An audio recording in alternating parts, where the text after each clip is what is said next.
Hoy comenzamos una pequeña serie de unos 5 mensajes aproximadamente acerca de la vida de Josué. Números capítulo 11, versículo 28.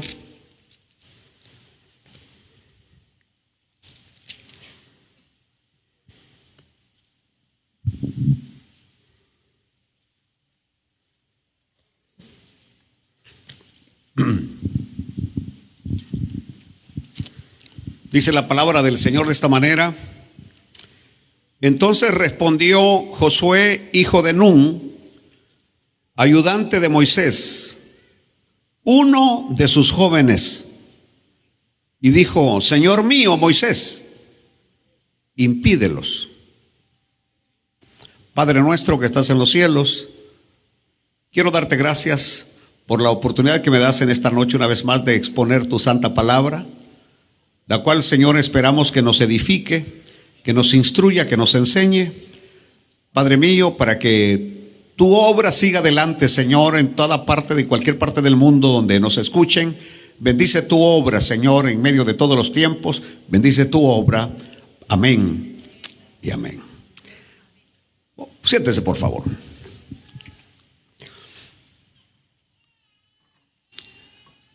La Biblia dice que el que anhela obispado, buena cosa desea. Es decir, el que quiere servirle al Señor desea algo bueno. Es bueno servir a Dios. Malo es estar de haraganes y no hacer nada por la obra de Dios. Pero servir a Dios es cosa buena. Es decir, aspirar a ser líderes, a ser líder, es cosa buena. Ahora, la gran pregunta que surge es: ¿qué necesita una persona para ser líder en una posición de importancia? Esa es la gran pregunta. ¿Qué necesita tener esa persona? Porque si aspira a algo, debe tener las cualidades. Por ejemplo, cuando Pablo habla a Timoteo acerca de los diáconos, Pablo menciona las características, las cualidades que debe tener un diácono.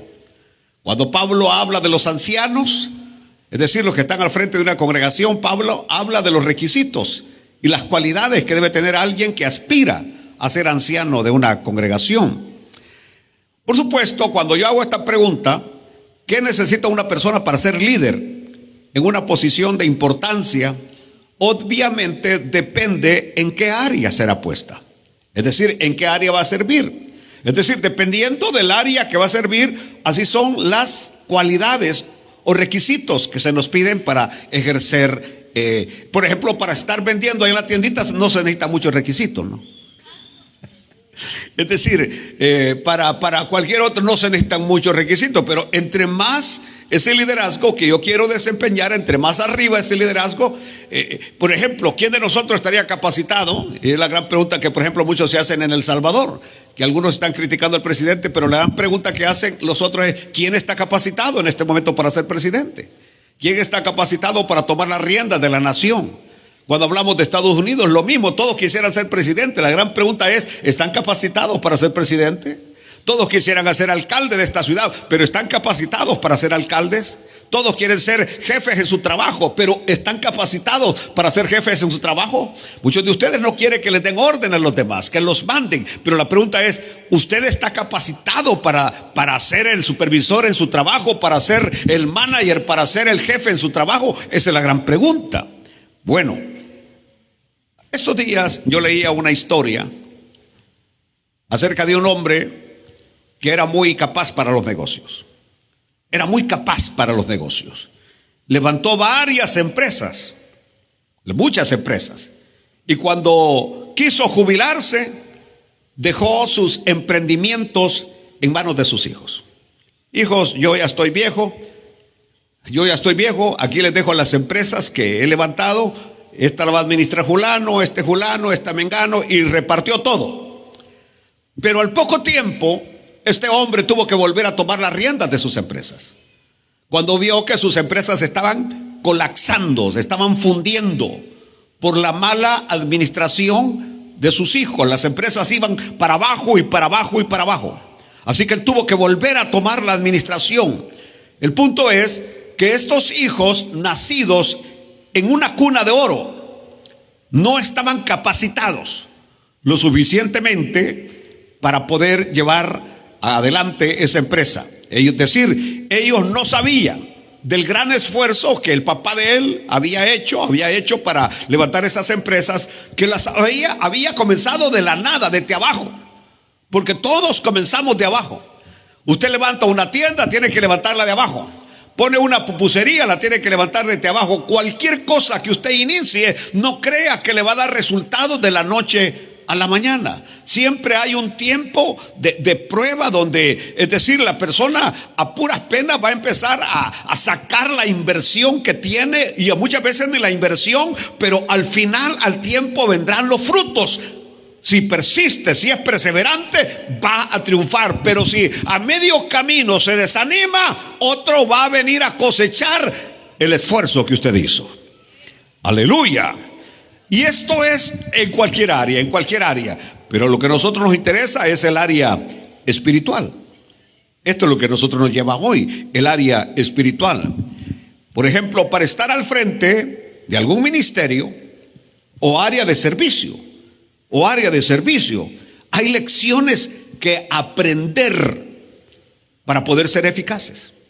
Si no aprendemos esas lecciones, no vamos a ser eficaces. Saben ustedes que, por ejemplo, a mí no me alegra ver congregaciones de 20 miembros, de 30 miembros, de 40 miembros, 60 miembros, y que pasan los años y los mismos 30 y los mismos 40, de repente viene un evangelista que viene aquí al área y me dice: hermano, voy al aniversario de tal iglesia, no voy a decir el nombre, pero cada año que voy veo uno menos.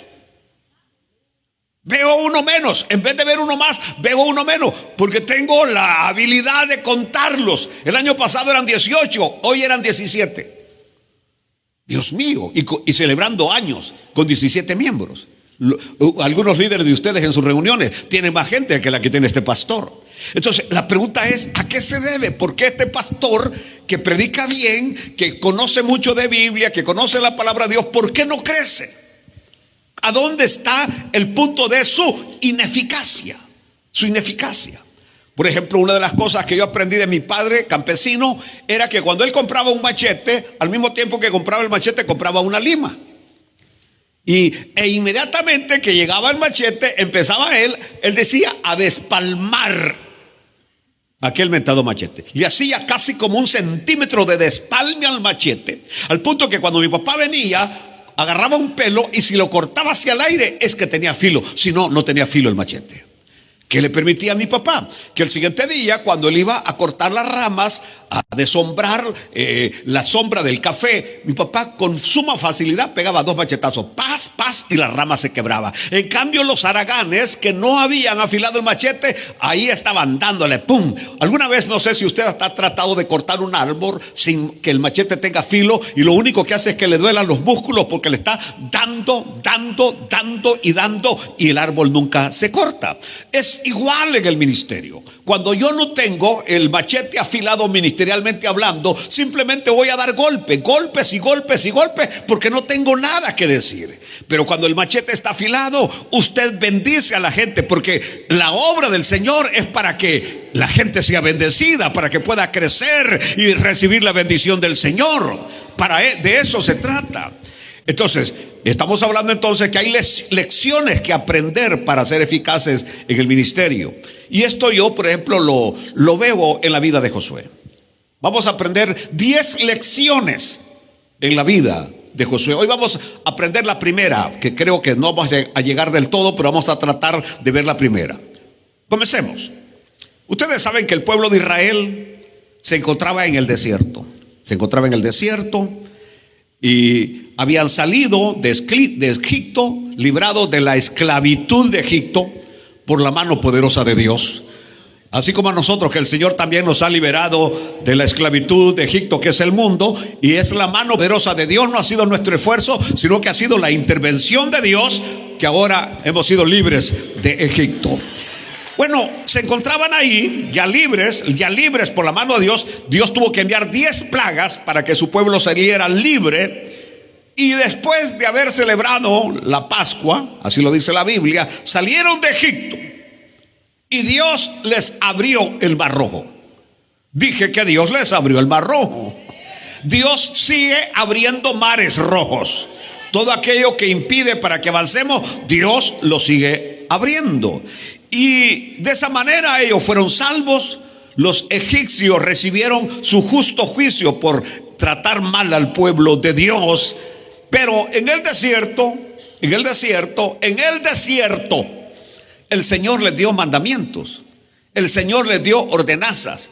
Y a mí siempre me llama la atención eso, porque casi siempre cuando nosotros pasamos por momentos difíciles es donde recibimos mandamientos. Por ejemplo, un hermano hoy me daba un testimonio y me decía que el día de ayer a buena mañana él dijo: mañana voy a ir a limpiar la yarda de la iglesia. Sabe que cuando viene a limpiar la iglesia, la yarda de la iglesia no se le paga, que él lo hace por amor, porque ama la obra del Señor. Pero dice que cuando ya se subió a su vehículo, a su troca, de repente se acordó que había alguien que le había solicitado que fuera a limpiarle su casa, a cortarle la yarda. Y dijo: uy, en la iglesia no hay, pero allá sí hay. Entonces vino él, redireccionó su GPS mental para dirigirse mejor a la casa donde iba a cortar la yarda e iba a recibir remuneración por hacerlo. Hermano, me dijo, ni lo había pensado cuando la troca empezó a brincar. A brincar y dice que dijo: wow, ¿y qué pasa? Y yo gritándole porque venían un montón de vehículos diciendo que se hicieran a la derecha, que se hicieran a la izquierda, porque la troca estaba salte, y ahí venía yo que medio caminaba, medio se detenía y brincando. Y dice que dijo él: voy a cambiar la dirección, me voy a dirigir como que voy para la iglesia, y si cuando yo llegue a la calle Walnut, ahí la troca deja de hacer lo que va haciendo, voy a entender que Dios me está llamando la atención, que Dios me está dando una lección, que cuando yo digo voy a hacer esto para Dios, hay que hacerlo. Y mire, me dice, mire cómo me siento, mire cómo estoy, porque inmediatamente que llego a la calle Walnut, la troca dejó de brincar y empezó a acelerar. Usted llámele como le llame, yo no le he puesto nombre a ese niño, a esa niña, no le he puesto nombre. Es decir, lo que sucedió para mí no tiene nombre, simplemente para él. Dios me dio un mandamiento, Dios me dio una ordenanza. En ese momento aprendí algo, que cuando yo decido hacer algo para Dios, tengo que cumplirle a Dios lo que le he prometido hacer. Entonces Dios le dio ordenanzas, mandamientos al pueblo de Israel allá en el desierto. Inclusive le dio la orden de construir el tabernáculo, que iba a ser el lugar que representaba la morada y la presencia de Dios. Y es que sin Dios nosotros no podemos caminar. Necesitamos a Dios en medio de nosotros. Necesitamos a Dios en medio de nuestras vidas. Necesitamos a Dios en nuestros hogares. Necesitamos a Dios en nuestra familia. Pero sobre todo necesitamos a Dios en medio de la iglesia. Que Dios se pueda mover y sentir en nuestras iglesias.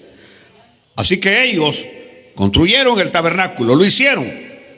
Pero al llegar a la frontera, al llegar a la tierra prometida, le dieron lugar a la incredulidad y a la desobediencia. Le dieron lugar a la incredulidad y a la desobediencia. Es decir, desoyeron la voz de Dios, como muchas veces lo habían hecho. Es decir, esta actitud de ellos de incredulidad no era la primera vez que eran incrédulos. Esta situación de murmurar no era la primera vez que murmuraban. Y yo tengo que aprender algo, y usted tiene que aprender algo, y los que me escuchan y los que me van a oír después tienen que aprender algo. La persona que murmura no es que está murmurando por primera vez. Una persona que murmura es porque ha murmurado ya muchas veces. ¿Me entendió? Por ejemplo, van a ustedes encontrarse personas que jamás van a hablar de su congregación, sino que siempre van a hablar mal de la congregación todo el tiempo. Y a cualquier lugar que vayan, estarán contentos unos días y luego empezarán, porque esta situación de la murmuración del pueblo de Israel era vez tras vez. Siempre que algo les salía mal, culpaban inclusive no solamente a Moisés, sino a Dios de lo que les estaba pasando. Ahora, ¿qué sucedió con esta situación de incredulidad y desobediencia a la voz de Dios? Por esta razón, estoy dando una gran vuelta para llegar a Josué. Una gran vuelta para llegar a Josué. Por esta razón, toda la generación que había salido de Egipto de 20 años para arriba no pudo entrar a la tierra prometida, sino que murieron en el desierto. Tuvieron que vagar por el desierto durante 38 años hasta que murieron en el desierto. No entraron por haber desobedecido la voz de Dios. También Moisés desobedeció a Dios. Moisés desobedeció a Dios, por lo cual también fue castigado con la prohibición de entrar a la tierra prometida, porque Dios no tiene favoritos. Es decir, uno puede decir que Moisés era favorito de Dios y que los demás que desobedecieron, aquellos no iban a entrar, pero Moisés iba a entrar. No, Dios es parejo con lo que hace. Dios no hace acepción de personas. Así que prohibió a aquellos que entraran, pero también Moisés no iba a entrar. Y aquí está el punto. Moisés, al no entrar, alguien tenía que introducir a este pueblo a la tierra prometida. Y saben una cosa, la palabra del Señor dice que Josué fue el elegido. Josué fue el que siguió en el cargo a Moisés. Y lo primero que uno puede pensar es sustituir a Moisés, meterse en los zapatos de Moisés. ¿Creen ustedes que era sencillo meterse en los zapatos de Moisés y dirigir aquella tremenda nación para entrar a la tierra prometida? Moisés los había llevado ahora a través del desierto, pero ahora era el tiempo de conquista. Era el tiempo de sacar a los enemigos. Moisés ya no estaba con ellos. Y el elegido va a ser ¿quién? Josué. Y lo primero que yo me pregunto en esta tarde, mientras estoy preparando estas letras, es ¿por qué Josué? ¿Por qué Josué? ¿Por qué no otro? ¿Por qué Josué? ¿Por qué no otro? Que es la pregunta que muchas veces nosotros nos hacemos. ¿Por qué? ¿Por qué él? ¿Por qué él? Pues ¿por qué? ¿Por qué no otro? Así como cuando María y Aarón hablaban de Moisés, ¿acaso Dios puede hablar solamente por Moisés? ¿Acaso no somos también nosotros hermanos y somos también siervos de Dios? ¿Por qué Josué? ¿Por qué no otro? El versículo que hemos leído nos da un poquito de luz, porque Números 11:28 dice: entonces respondió Josué, hijo de Nun. Número 1, ayudante de Moisés. Número 2, uno de sus jóvenes. Uno de sus jóvenes. Es decir, Josué no era el único. Josué no era el único ayudante de Moisés. Moisés tenía muchos jóvenes que eran ayudantes, pero a Dios le plació escoger a Josué. De entre todos los ayudantes que tenía Moisés, a Dios le plació, porque Moisés solamente va a hacer lo que Dios le dice que haga cuando escoge a Josué. Le plació escoger a Josué. Entre muchos que habían, aleluya, así como las hermanas aquí que se creían muy como revienta corazones, ¿no? Y entre todos escogieron al príncipe azul. El que le salió de azul le salió luego negro. Pero bueno, el detalle está que entre todos los jóvenes ayudantes, Moisés, porque Dios le ha indicado de esa manera, escoge ¿a quién? A Josué. Alabado sea Dios. Y yo le voy a mostrar, óigame bien, le voy a mostrar por lo menos 10 razones. ¿Por qué Josué y no otro? 10 razones por qué Josué y no otro fue el elegido. Aleluya. Dios eligió a Josué y evidentemente había mucho que aprender antes de ocupar el cargo de liderazgo de Moisés. Había mucho que aprender. Era un cargo que era una tremenda responsabilidad y no se podía asumir así por así, no. ¿Qué hubiese pasado si se hubiera escogido a la persona no correcta? El pueblo de Israel nunca hubiera entrado a la tierra prometida. Así que él tenía que aprender mucho, y esto es lo que vamos a estar hoy analizando. Aleluya. Porque la gran pregunta es: las lecciones que aprendemos de Josué, si ya nosotros las hemos aplicado a nuestra vida. Esa sería la primera pregunta. Si nosotros esas lecciones ya las hemos aplicado a nuestra vida. Lección número 1, que es la que vamos a aprender hoy, porque no vamos a pasar más. Josué aprendió a ser siervo de Dios. Y es que para servir a Dios no valen títulos, ni vale tanto conocimiento. Lo importante, el primer requisito para servir a Dios es ser siervo de Dios.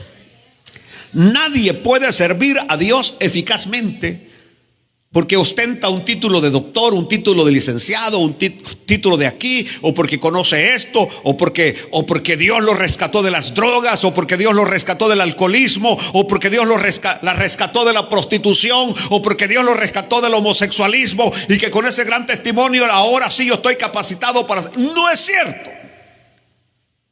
La primer cualidad que alguien debe tener es ser siervo de Dios. Pero observen ustedes, en nuestros días, que a alguien le digan siervo, siervo, ¿cómo está siervo? La persona se infla, estira el pescuezo, porque para él decirle siervo le están diciendo algo grande, porque ignoran el verdadero significado de la palabra siervo. El Señor dijo: el que quiera ser mayor en el reino de los cielos, que sea el servidor de todos. El que quiera ser siervo, el que quiera ser mayor, que sea siervo de todo, que le sirva a todos, no que dé órdenes, sino que Él le sirva a todos. El máximo ejemplo de eso lo tenemos cuando el Señor, en el día de la última cena, y que nadie quería lavar los pies porque no podían comer la Santa Cena, la cena que tenían en ese momento no la podían comer sin estar lavados los pies. Y como vio que nadie lo hacía, el Señor, el más grande, el poderoso, el santo, el único, agarró agua, agarró una toalla, un lebrillo, puso agua y empezó a lavarle los pies a sus apóstoles.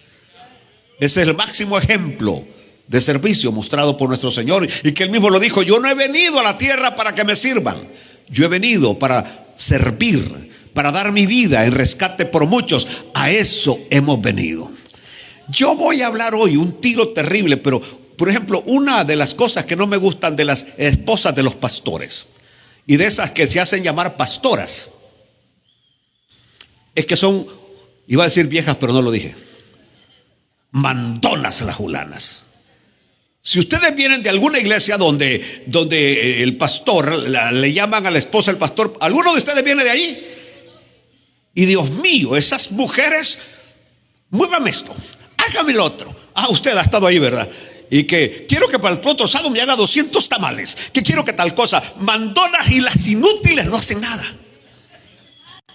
Solo dan órdenes, que límpiame aquí, que mueva allá, que aquí, que allá, y ellas nunca hacen nada.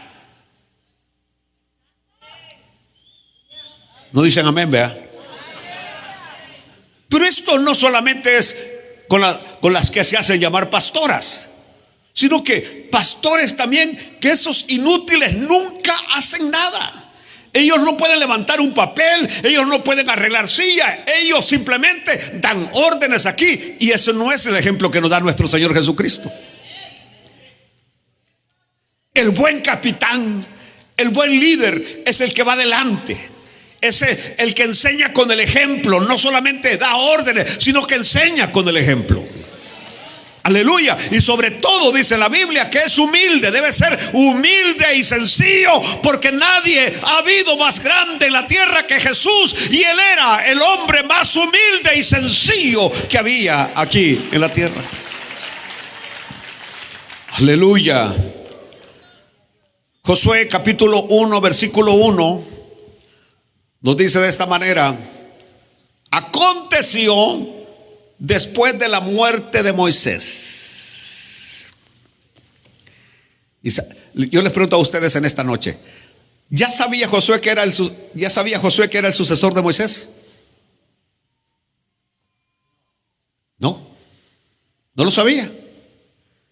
Pues lo tenemos que analizar atrás.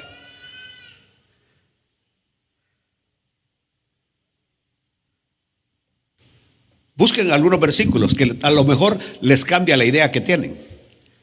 Porque desde ya, desde el libro de allá, de atrás, ya Dios le había hablado a Moisés.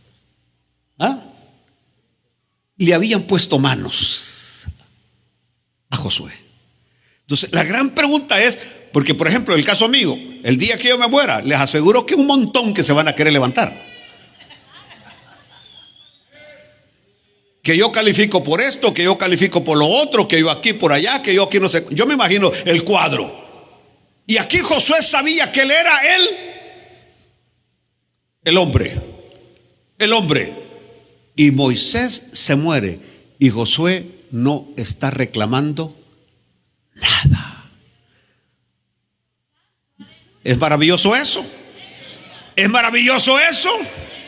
Que no está reclamando el puesto de Moisés o pidiendo, diciendo me corresponde por esto, por lo otro, porque Dios le habló a mi siervo Moisés, Dios le habló que yo era el que iba a tomar la rienda. No pelea, ya pasaron 30 días. ¿Cuántos días habían pasado de luto? 30 días.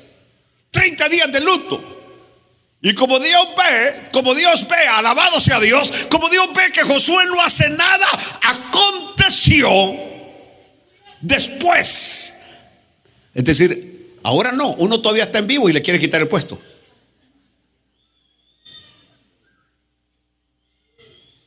Todavía está medio pollón uno. Aleluya. Es increíble. Cuando yo me di cuenta hace unos días que habían ciertos 2 líderes que esperaban que nuestra hermana Ana Julia partiera de la tierra para asumir el cargo de ella. Y yo no me dio enojo, me dio tristeza que hubieran personas que mientras la iglesia se mantenía orando fuertemente para que la sierva, porque la hermana Ana Julia es una sierva de Dios, que se levantara. Habían por lo menos 2 que cuando vinieron a darme ese comunicado, yo dije, Dios mío, qué terrible. Por eso algunas veces digo, no es tanto lo empinado de la montaña, sino la pequeña arenita que llevo en el zapato, la que me estorba avanzar. Y cuando Dios en su misericordia quita una arenita que nos estorba para avanzar, debemos de alabar a Dios y no sentir tristeza, porque eso nos hace avanzar más para Dios.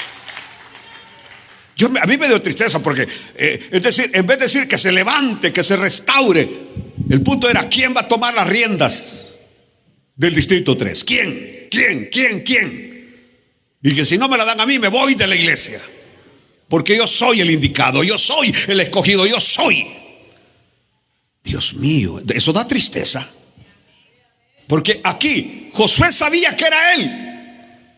Y Dios aconteció después de la muerte de Moisés, siervo de Jehová. Bendigo su nombre, aleluya. Que Jehová tuvo que hablarle a Josué, hijo de Nun, servidor, criado, dice la Septuaginta, criado de Moisés. Y ahí le va a decir, levántate pues ahora, tú y todo este pueblo, y pasa este Jordán.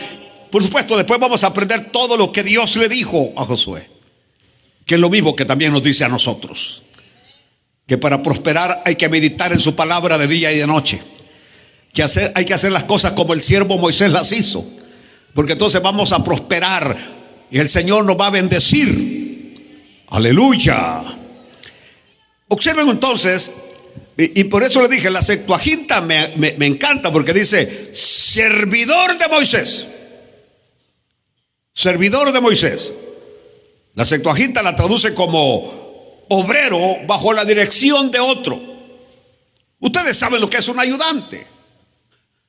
Allá en El Salvador, por ejemplo, si alguno quiere ser mecánico, llega a un taller y le dice, quiero ser mecánico. Lo primero es que no le van a pagar por ser ayudante. Va a llevar su comidita para comer porque no le van a pagar. Y los mecánicos, los que ya saben, yo lo vi porque yo prediqué por muchos años en un tremendo taller de mecánica, que lo único que lo ponen a hacer es a lavar tornillos.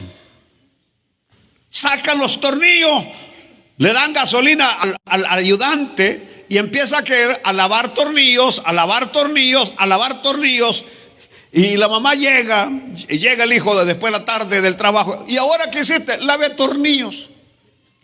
Y llega el siguiente día, lavé tornillos. Tomás, sin embargo, cualquiera puede pensar que eso no tiene relevancia ni importancia. Pero yo que lo veía, venía el mecánico, después de que los lavaba los tornillos, y le decía: pasame el 10, el tornillo 10. Disculpe, ¿cuál es? Ah, no sabes cuál es el 10. Vaya, mira, estos son los 10. Por ahí comenzaba la mecánica, aprender qué tornillo es 10, qué tornillo es 12, qué tornillo es 14, qué tornillo es 17, qué tornillo es 19. Cualquiera puede pensar que eso no tiene importancia, pero es importante. Por ahí hubo un mecánico que me rompió una transmisión porque me metió un tornillo más largo del que era. Y rompió la transmisión porque metió el tornillo equivocado. Es decir, eso que ya después, cuando él le dice que esto se llama estara, o esto se llama alternador, o esto se llama compresora, él siente que ya graduó de la universidad con solo que sabe que así se llama aquellas cosas. Más cuando aprende a limpiar las terminales de la batería. Es decir, empieza desde lo más bajo, porque es el ayudante. Es el que le dice: vaya, limpia las llaves. ¿Por qué? Porque el mecánico, el maestro, quiere que aprenda cuáles son los números de cada llave. Porque cuando él le dice: está de abajo, y tiene que estar poniendo la tuerca que está poniendo, y dice: alcanzame la llave 12. Pobre de él si le lleva la 17. Tiene que aprender el número de la llave. Son cosas sencillas, pero prácticas. Y entonces estamos hablando que el término servidor de Moisés significa ayudante. Ayudante, alguien bajo la dirección de otro. Aleluya. Y creo que es un término adecuado, especialmente cuando nosotros estamos hablando de un lugar de gran responsabilidad. Lo mejor es ir siendo capacitado por alguien que sabe más que nosotros, por un hermano mayor. Por ejemplo, acá los líderes entrenan a otro líder. De estos líderes alguien va a destacar y va a llegar a ser supervisor. Y de estos supervisores alguien va a destacar y va a llegar a ser pastor de zona. Es decir, pero tiene que ir aprendiendo bajo la dirección, bajo la guianza de otro. El que juega fútbol, el que llega a ser estrella de fútbol, no es que solo vino dotado de nacimiento. No, alguien tuvo que enseñarle. Tuvo que practicar, entrenar a la par de alguien para llegar a ser lo que es. El que es músico no es músico de la noche a la mañana. Alguien tuvo que enseñarle en el deporte, en la música, en una empresa, en cualquier cosa. Alguien tuvo que enseñarle. Yo les decía en esta mañana que usted no es pintor de la noche a la mañana. ¿Cuántas regadas hizo la primera vez que pintó? Ya sea un vehículo o una casa, la dejó horrible. Tuvo el otro que repasar lo que hizo porque no lo hizo bien. Me recuerdo de un mecánico que dejó el carro caminando para atrás. Y cuando le metía la primera, el carro y dijo: ¿qué? Milagro. ¿Cuál milagro? Había puesto la transmisión del Volkswagen, los sincronizadores al revés. Entonces, es decir, nadie nace aprendido. Y cuando hablamos de lo espiritual, más que todo, porque esta es una grandísima responsabilidad, nosotros estamos llevando almas al reino de los cielos. Ese es el punto. Nosotros estamos llevando almas al reino de los cielos. Y esto que tengo que hacerlo en el ministerio, tengo que hacerlo con temor y temblor, porque de lo que yo haga depende muchas veces el crecimiento espiritual de las personas. Aleluya. Así que el ir trabajando al lado de ese hermano mayor, de ese que sabe más que yo. Aleluya. Yo lo tengo por experiencia. Y mucha experiencia. Escúchame lo que voy a relatarles. El Señor a mí me alcanza un 28, 29 de marzo, esa fecha. Y para el día 6 de mayo, a mí me están colocando como pastor. ¿Qué sabía yo de ser pastor? No sabía nada. ¿Qué sabía de predicar? No sabía nada. Y todo lo que pasó fue que a los 3 días de haber aceptado a Cristo, yo di mi testimonio que acababa de dejar la sotana en una predicación al aire libre que había en una pequeña colonia. Me dieron el micrófono, habían como unas 8 personas oyendo allí, pero cuando de repente el pastor dijo: tenemos aquí un hermano que acaba de dejar la sotana, y ahora la gente salió del caserío y se vinieron a escuchar que yo todavía hablaba como cura. Todavía decía: hijos míos. Y entonces, cuando estoy ahí hablando, yo creo que hablé 5 minutos. Y hablé de lo que había sucedido en mi vida, que leyendo la Biblia había conocido la verdad, porque conociendo la Biblia conocemos la verdad, y la verdad nos hace libres. Entonces, 17 almas o 12 almas, el número ya no es claro para mí si fueron 12 o 17, vinieron a los pies de Jesucristo. A que el pastor iba: Dios mío, jamás en mi vida había visto tantas almas convertidas a Cristo. Dios mío, 3 días de haber aceptado a Cristo y 12 almas han venido a los pies del Señor. Y dijo: ¿sabe qué? En 2 semanas tenemos la convención de jóvenes, donde van a reunirse no sé cuántas iglesias. Quiero que usted sea el predicador. Yo le dije: si yo nunca he predicado, quiero que usted predique. Y yo dije: bueno, voy a escribir. Y escribí como 3, 4 páginas. Me la aprendí de memoria, porque según yo eso era cuestión de capacidad mental. Dije: voy a preparar esto para los jóvenes. Y preparé una conferencia para jóvenes. Llegó el día de la convención. Aquel lugar estaba lleno, porque la gran noticia que el excura iba a estar predicando ese día. ¿Qué sucedió ese día? Que cuando me dieron el púlpito y empiezo a predicar, a los 2 minutos, todo lo que yo había aprendido de memoria, que antes no se me olvidaba, se me olvidó. Y a los 4 minutos yo ya no tenía pólvora para decir nada. Ya no tenía batería. Empezó el motor. Y por supuesto Dios se glorificó, porque con solo que les dije: bueno, no tengo más que decirles, y lo único que puedo decirles es que el único que salva es Jesucristo. Solamente Cristo salva. Dios bendijo el momento. Hubieron almas para el Señor, y la bulla se corrió que Dios me usaba predicando. Al mes, 8 días, el supervisor me dice: Ismaelito, hay una pequeña obra que se ha quedado sin pastor en Nahuizalco. Queremos que usted vaya de pastor allá. Entonces, ¿qué sucedió ahí? Yo no sabía nada. Yo no sabía absolutamente. Si no hubiera sido por el supervisor que me agarró de la nada, me dijo: la iglesia tiene que organizarla, tiene que nombrar la jefa de las mujeres, tiene que nombrar el jefe de los jóvenes, tiene que nombrar esto, tiene que hacer lo otro, a usted le toca enseñar tal día. Yo ni sabía ni qué día me tocaba enseñar, ni qué día me tocaba predicar. Yo no sabía nada. Y tampoco sabía predicar. Agarraba la Biblia, la leía de punta a punta y no hallaba qué predicar. Era desesperante para mí hojear la Biblia. ¿Y qué predico? Pasaba por ahí. Por eso que la gran mayoría solo predican de saqueo, porque no tienen que predicar. Ayer íbamos escuchando una predicación de una linda hermana, esposa creo de un pastor, y que dijo que Saqueo era el jefe de los republicanos. Y yo pensé que cuando leyó la Biblia y que dijo que Saqueo era el jefe de los republicanos, yo pensé, dijo, se equivocó. Pero en toda la predicación siempre iba diciendo: y recuérdense que Saqueo era el jefe de los republicanos. El jefe de los republicanos. Y todos ustedes están extrañados, porque creo que ni ustedes mismos saben que no era republicano, sino que era publicano. Entonces yo no sabía. Alguien me regaló unos tratados que se llamaba Socorro de lo Alto. Yo no sé si alguno de ustedes, ese creyente viejo, conoció esos tratados Socorro de lo Alto, que eran unos libritos así chiquititos, y que por ejemplo tocaba el tema arrepentimiento y daba 6, 8 citas del tema arrepentimiento. Tocaba el tema sanidad y habían 6, 7 citas bíblicas de sanidad. Eso eran mi semillero para predicar. Agarraba esos libritos, iba leyendo todos los versículos que decía, y esas eran mis predicaciones. Esas eran mis predicaciones. ¿Por qué? Porque no había tenido escuela, no había tenido aprendizaje.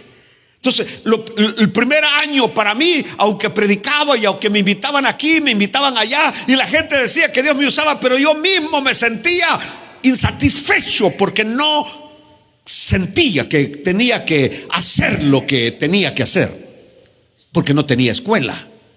Entonces, a mí me sorprende como alguien que apenas tiene un mes de convertido y ya quiere predicar, y ya quiere ser maestro y no sabe nada.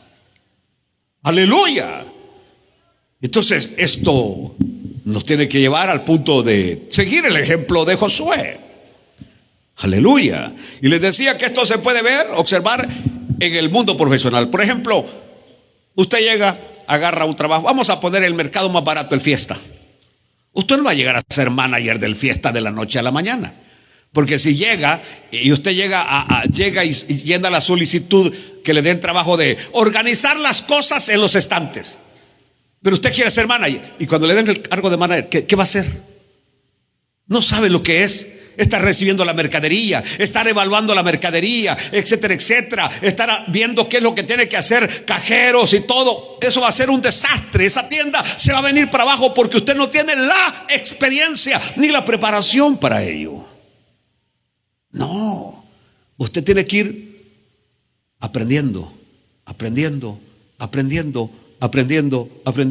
Conocí a un hermano en la Unión, era el gerente del banco en la Unión, pero comenzó de conserje. No, ni de conserje, comenzó limpiando afuera. Y luego llegó a conserje. Y luego llegó a irle a traer las cosas a las secretarias. Y luego, como él estaba estudiando, ya se había graduado de contabilidad en el bachillerato, le dieron la posición de ser cajero en el banco. Y después de ser jefe de los cajeros, y ya después de tantísimos años, vino a ser el gerente. Cuando él vino a ser el gerente, ese banco funcionaba a las 1000. Funcionaba tremendamente porque el hombre sabía de todo. Aleluya, aleluya. Pero usted quiere ser pintor y ni coquear suave todavía.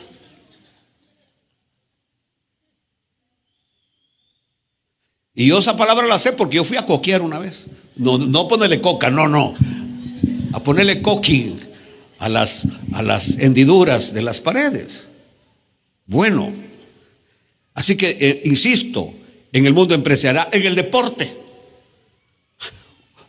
Allá lo pone el técnico a uno, levanta la mira, dobla el pie, hazlo de esta manera, el de taquito, pa' acá, etcétera, y que la culebra macheteada y que aquí no sé cuánto, todo eso. Y el que nunca aprende, nunca sabe.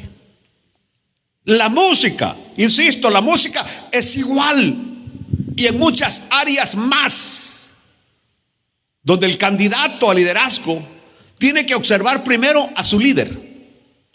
A su líder. Y cuando hablo en lo espiritual, yo veo a un Josué viendo cómo reaccionaba Moisés, cómo tomaba decisiones. Entonces, ¿qué va a pasar? Que cuando a él le toque tomar decisiones, se va a acordar cómo las tomaba su líder. Al momento de enfrentar situaciones adversas, se iba a acordar cómo había enfrentado Moisés las situaciones adversas. Aleluya. Cuando se enfrentaba a desafíos. ¿Y por qué no? Cuando había sufrido derrotas. Porque todo uno lo ve en su líder, que de repente el líder, por ejemplo, anda pasando por situaciones terribles. ¿Cómo actúa? ¿Cómo se desenvuelve? ¿Cómo es en la adversidad? ¿Qué va a pasar? Que cuando usted llegue allí, usted va a actuar de la misma manera. Porque usted aprendió de él. Pero si usted no aprendió de él, usted no va a saber cómo actuar a la hora de tomar decisiones, a la hora de enfrentar desafíos, a la hora de probar la lona de la derrota. Usted no va a saber cómo. Aleluya. Bueno,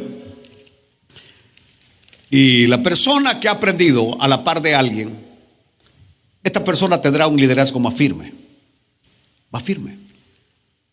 Usted, por ejemplo, algunas veces hablan de los apóstoles, como de Pedro, que nunca fue a un instituto bíblico. Pero Pedro tuvo el mejor de los institutos bíblicos. Aprender a los pies del maestro, nada más y nada menos que por 3 años y medio a los pies del maestro. Y no solamente eso, Pedro vio de primera mano cómo el Señor enseñaba, cómo el Señor predicaba, cómo el Señor sanaba a los enfermos, todo lo que el Señor hacía, de tal manera que en sus escritos él tenía en mente lo que su Señor había hecho. Aleluya, aleluya. Yo les contaba, creo que ayer, no sé qué día, de una experiencia amarga que yo tuve cuando un obispo me llevó, que lo habían invitado a comer, y me dijo, Ismael, quiero que vayas conmigo. Sí, le digo, vamos, voy. Pero cuando llegamos a la casa de aquella gente rica, y nos pusieron un montón de platos, y un montón de tenedores, y cuchillos, y un montón de tazas, yo no hallaba ni por dónde comenzar usted. Y luego le digo a él, monseñor, ¿qué hago? Solamente hacer lo que yo hago, me dijo. Le dieron vuelta a un plato, yo vine y le di vuelta a ese plato. Agarró una cuchara, yo agarré la cuchara. Pero luego vi que me pusieron 2 tamales en un platito.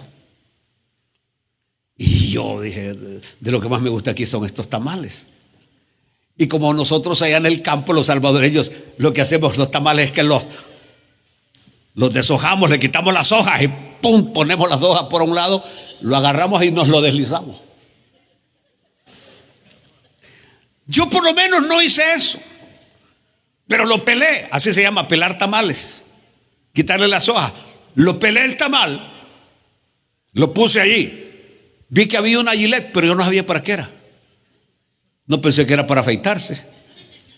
Pero el detalle está que luego veo que el anfitrión y monseñor agarra la Gillette y le hacen una cortadura a la hoja del tamal por arriba en cruz. Y yo dije, ya la regué. Porque vinieron ellos, abrieron el tamal, le hacen la cruz y con el tenedor y con el cuchillo separan las 4 partes de la hoja cortadas y ahí agarran el tamal. Y pedacito por pedacito. Y para comer no abren la boca y no queda. Y nosotros devorando. Y yo vi que monseñor se molestó un poco conmigo, pero como yo siempre he sido así, le dije, mire, me disculpan, nunca había comido tamales de esta manera. Soy una persona del campo y nunca había comido. Yo tuve decirle la verdad para que monseñor no quedara mal, que había llevado a un iletrado, insociable, maleducado, inculto a la casa de esos ricos. Y por eso, y le dije, monseñor, no vuelvo a salir. No, me dijo, solamente quiero que aprendas. Para que, es decir, te quiero enseñar, porque luego cuando llegues a ser cura o llegues a ser obispo, esta gente te va a invitar y ¿cómo vas a quedar? Siempre tiene que haber alguien que nos enseñe. ¿Me están entendiendo? Y dije que Pedro luego va a ser el líder de los apóstoles, pero había aprendido a los pies del Señor. Aleluya. Claro está que la subordinación de Josué a Moisés fue clave para poder aprender lo necesario para liderar de forma eficaz al pueblo de Israel. Dios mío, yo sé que algún día el Señor me va a llevar, me va a tener que llevar. Si Cristo no viene, yo me voy. Pero yo creo que yo no me voy preocupado ni por mi familia ni por esto, sino que para mí es la iglesia. ¿Qué sucedería? La iglesia del Señor. Y por eso yo les digo a ustedes, esta iglesia tiene que permanecer firme y fuerte para la gloria de Dios. Para la gloria de Dios. Es decir, y eso depende de nuestro trabajo efectivo, ganando almas para Cristo. En nuestras reuniones familiares, efectivamente. Siempre vamos a tener algunos desleales todo el tiempo, pero no son la mayoría, es una minoría. La gran mayoría son gente que ama a Dios y ama a su iglesia. Aleluya. Mire, existe un principio básico para la vida en general, que también es aplicable al área espiritual, por supuesto. El que ha aprendido a obedecer y sujetarse estará mucho más equipado para liderar. Es decir, lo que se dice en el área militar: nadie puede ser buen primero si no ha sido buen segundo. Si usted no fue un buen soldado, usted no puede ser un buen cabo. Y si no fue un buen cabo, no puede ser un buen subsargento. Y si no fue un buen subsargento, no puede ser un buen sargento. Y si no fue un buen sargento, no puede ser un buen teniente. Y si no fue un buen teniente, no puede ser un buen capitán. Y si no puede ser un buen capitán, no puede ser un buen mayor. Y si no puede ser un buen mayor, no puede ser un buen coronel. Y si no puede ser un buen coronel, jamás va a ser un buen general. Por eso hay algunos que nunca pasan de sargento. Sargento, toda la vida mueren de sargento. Porque en el ejército se requiere una disciplina, una obediencia y un respeto a los superiores como en ninguna parte. Eso es tremendo. Pero por eso es que ahí nada más ascienden los mejores. Aquí tenemos un hermano que es coronel, ahorita creo que no ha llegado, pero él es un coronel retirado del Salvador, es miembro de esta iglesia, y con él platicamos, dialogamos cómo tuvo que él esforzarse para llegar a ser un coronel. Bueno, al estar al lado de Moisés, Josué aprendió cosas prácticas, porque los libros no nos enseñan cosas prácticas. Es como cuando usted va a la escuela. Mi nieto acaba de egresar del colegio como mecánico, ingeniero, técnico en mecánica. Ahí tiene el diploma. Pero yo tengo que enseñarle algunas cosas prácticas, como por ejemplo, este carro no enciende. Le digo, a ver, ¿por qué no enciende? Vamos a ver. Y él va con sus aparatos. Le digo, mira, esto no es cuestión de aparatos. ¿Y por qué? Solo date cuenta cómo están esos bornes llenos de sarro. Limpiémoslos y te vas a dar cuenta que va a arrancar. De veras, papá, sí. Y como que quiere dudar de lo mío. Digo, hagámoslo, nada perdemos. Antes de bajar la estara, veamos eso. Veamos eso primero. Antes de cambiar batería, veamos eso. Antes de cambiar alternador, veamos eso. Y de repente los limpiamos y el carro arranca. ¿Y dónde has aprendido eso? La escuela de la vida, le digo. La escuela de la vida. Es decir, una cosa es la teoría. Lo mismo es cuando yo me meto, por ejemplo, a estudiar libros de teología o comentarios. Yo puedo aprender, pero la cosa es ya en la práctica. Cuando aprendíamos homilética decían que una cosa es aprender a hacer un mensaje, escribir un mensaje, y otra cosa es predicarlo en el púlpito. Son dos cosas diferentes. Por eso si hablamos que el mensaje tiene dos tiempos: prepararlo y presentarlo. Algunos son malos para prepararlos, pero son buenos al presentarlos. Y otros son buenos al prepararlos, pero son malos al presentarlos. Son una burra pata arriba a la hora de predicar. Josué aprendió cosas prácticas y espirituales, porque estaba bajo su misión, al lado de alguien que el mismo Dios dijo: mi siervo Moisés. Mi siervo Moisés. No lo dijo nadie más. De Moisés, quien dijo que era siervo fue Dios. Alaben a Dios por eso. Fue Dios el que dijo: mi siervo Moisés ha muerto. Aleluya. Y Josué era siervo del siervo. Josué era siervo del siervo. Yo creo que como Moisés no ha habido otro. Y ¿se acuerdan ustedes que el miércoles yo prediqué que Jesse, teniendo todo a favor, el viento a favor, sin tormentas, fracasó? Y hay otros que teniendo todo en contra, triunfan. Aquí tenemos un cuadro diferente.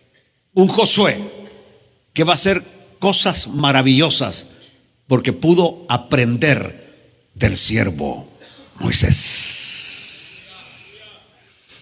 ¿Saben que en la Biblia, cuántos de ustedes han oído de Pablo? ¿Y cuántos han oído del evangelista Marcos? Han oído de Pablo, ¿verdad? 14 libros. 14 epístolas. Juan Marcos, el Evangelio de Marcos. Pero ¿saben ustedes de quién aprendieron ellos? De Bernabé. El maestro de ellos fue Bernabé. De Bernabé no tenemos ningún libro. De Bernabé no tenemos mucho. Pero gracias a Bernabé, tenemos a un Pablo. Y gracias a Bernabé tenemos a un Juan Marcos. Y gracias a Loida y gracias a Eunice tenemos a un Timoteo. La abuela y la madre que le enseñaron a este jovencito el temor de Dios. ¡Aleluya! ¡Gloria a Dios! Yo nunca olvido a un muchacho que tuve de miembro en la Unión, ya casi voy a terminar. Era bueno para jugar fútbol, pero le gustaba el trago. Casi la mayoría de futbolistas en mi país son tragueros. Y este muchacho aceptó al Señor Jesucristo en la iglesia. Pero su gran problema era cuando le invitaban a ir a jugar. El muchacho era buenísimo para jugar. Y los equipos se peleaban por llevarlo a jugar. Pero cada vez que jugaba, ya venía su papá. Venía su papá y me decía: Layito ya está borracho otra vez, pastor. Vaya a levantarlo. Y allá iba yo. ¿Qué pasó, Layito? No, que la debilidad. Vaya, vamos a orar, restáurate en el nombre del Señor. Y volví al camino del Señor.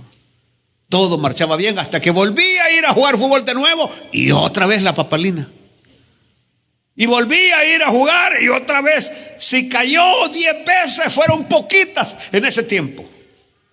Es más, llegó un momento en que yo perdí ya la fe de que este muchacho se iba a parar.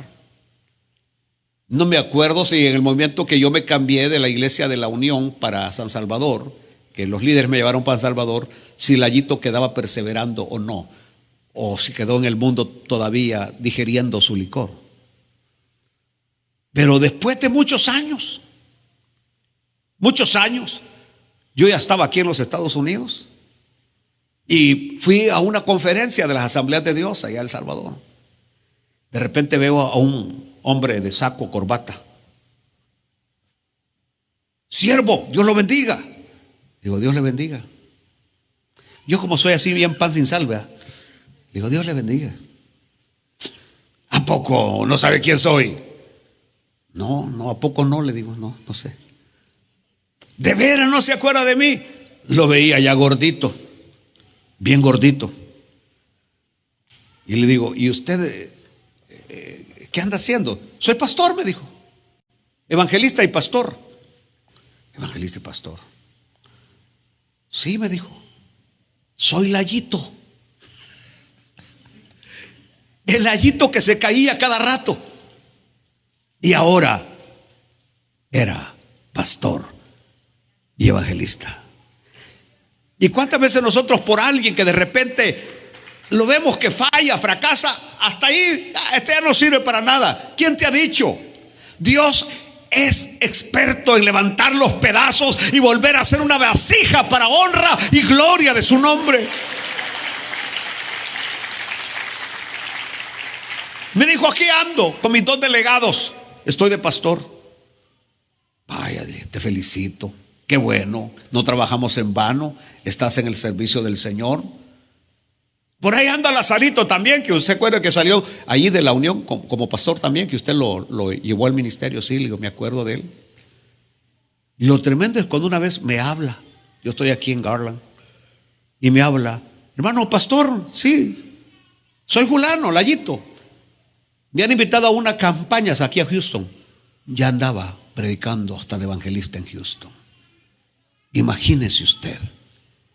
Es decir, esas son las cosas que a uno le permiten estar estable y firme en el Señor, sabiendo que el trabajo en el Señor no es en vano, sino que Dios bendice. Voy a terminar. En el ministerio no valen títulos, reconocimientos humanos. Para la obra del Señor no funciona, ni títulos ni reconocimiento humano. para ser un obrero efectivo en el Señor, simplemente hay que ser siervo. Hay que comenzar de abajo, siendo obediente, amando la obra de Dios, amando a nuestro Señor y Salvador Jesucristo. ¿Se acuerdan que en la mañana predicamos de eso? Que nosotros Él nos conoce porque nosotros le amamos. Amamos a Dios. Y hay un ejemplo grande que lo tenemos en nuestro Señor en el libro de Filipenses capítulo 2, que es lo que teológicamente conocemos como la quinosis de Cristo. La quinosis de Cristo. Haya pues en vosotros este sentir que hubo también en Cristo Jesús. Escúchenlo. El cual, siendo en forma de Dios, no estimó el ser igual a Dios como cosa a que aferrarse, sino que se despojó a sí mismo, tomando forma de siervo, hecho semejante a los hombres. Aleluya. Alaben a Dios, hermanos. Él, siendo Dios, se hizo ¿qué? Siervo. ¿Y usted y yo? ¿Qué nos creemos que somos? Él es nuestro Señor, ¿verdad que le decimos Señor? Y si yo, el Señor y Maestro, les he lavado los pies, hacedlos también ustedes los unos con los otros. Para seguir los pasos de nuestro Maestro. Para seguir los pasos de nuestro Maestro. Entonces, hermanos, la enseñanza tiene que ver con algo. Después vamos a entrar en un estudio profundo de la vida de Josué, como lo hemos hecho con Eliseo. Pero el primer paso es: aprendamos. Yo necesito aprender y usted necesita aprender. Para poder ser útiles en la obra del Señor, necesitamos aprender a ser siervos. ¿Usted ya aprendió? ¿Ya usted es siervo? ¿O le gusta que le sirvan? ¿Es usted siervo o le gusta que le sirvan? Póngase de pie en esta noche. Muchos quieren ser jefes, pero pocos están dispuestos a empezar el camino desde bien abajo. Pero el Señor solamente a estos son los que va a usar. A los que están dispuestos a comenzar de abajo. De abajo. Sea el nombre del Señor glorificado. Señor, tenemos mucho que aprender de Josué, el que conquistó la tierra prometida, el que llegó a ser el gran general conquistador, pero que fue ayudante de Moisés, uno de los ayudantes de Moisés, uno de los jóvenes de Moisés. Aleluya. Que llevó el yugo desde su juventud. Y por eso aprendió tanto de Moisés, que a la hora que Moisés dejó el espacio, porque tú, Señor, te lo llevaste a tu siervo, Josué estaba equipado. Josué estaba preparado para llevar adelante la obra de introducir al pueblo de Israel a la tierra prometida. Esa es nuestra misión: llevar a todos estos a la tierra prometida, al cielo, llegar allá, verlos allá. Es nuestra misión. No solamente que acepten a Cristo, no solamente que canten, no solamente, no, que lleguen al cielo. Ayudarles a pasar las pruebas de la vida, a darles la mano cuando se sienten débiles, a darles el consejo adecuado cuando están en una situación incierta de la vida. Padre, danos sabiduría y enséñanos una vez más a ser siervos. Amén y amén.